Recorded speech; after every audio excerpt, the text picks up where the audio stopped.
Et voici celle qui a la solution Bien sûr. pour redynamiser le quartier ou les villages endormis. Il s'agit d'Hortense Difta. Bonjour Hortense. Bonjour Hélène, bonjour tout le monde. Moi j'ai la solution à Alors tout. oui, parce que c'est même pas redynamiser, vous, Moi, c'est je dynamite, moi. redynamiter les Carrément, villages c'est et les pas quartiers moi, endormis. C'est ma mère, parce que c'est vrai que c'est tentant, hein, c'est ma mère, de quitter la ville, de partir vivre à la campagne dans un petit village. Hein. Il y a un côté, si on revenait aux vraies valeurs, si on prenait le temps de vivre, si on entretenait de vraies relations humaines, on se dit que contrairement à la ville où personne ne se parle, dans un village de 180 habitants, on va avoir 180 copains. Ça va être super. Hein.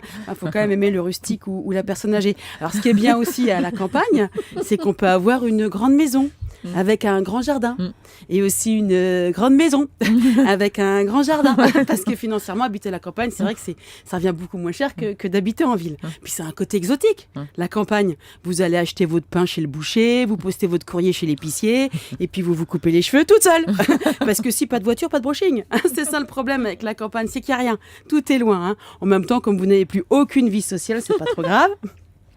Et comme c'est pas la si vous n'êtes pas d'accord. je parle de ma mère. Et comme c'est pas la cueillette des champignons que vous trouverez un fiancé, vous pouvez tranquille faire l'impasse sur le brushing, voire sur l'esthéticienne. Alors oui, c'est pas dans le fin fond de la Corrèze que vous allez dynamiser votre vie sentimentale. On ne sait jamais, vous me direz, mais mieux vaut venir s'enterrer à la campagne équipé d'un mari et d'enfants en bas âge.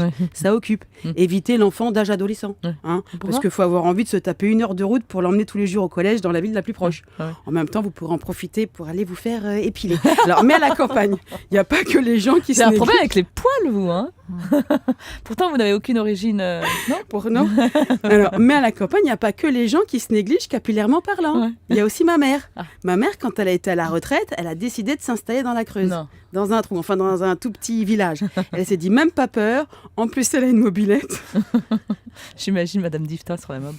Le célibat, ça fait 30 ans que ça la démange plus et elle a plus un cheveu sur le caillou. Donc, comme ça, elle était tranquille.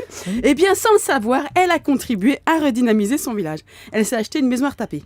Elle a donné du boulot à tout le village, voire à tout le canton.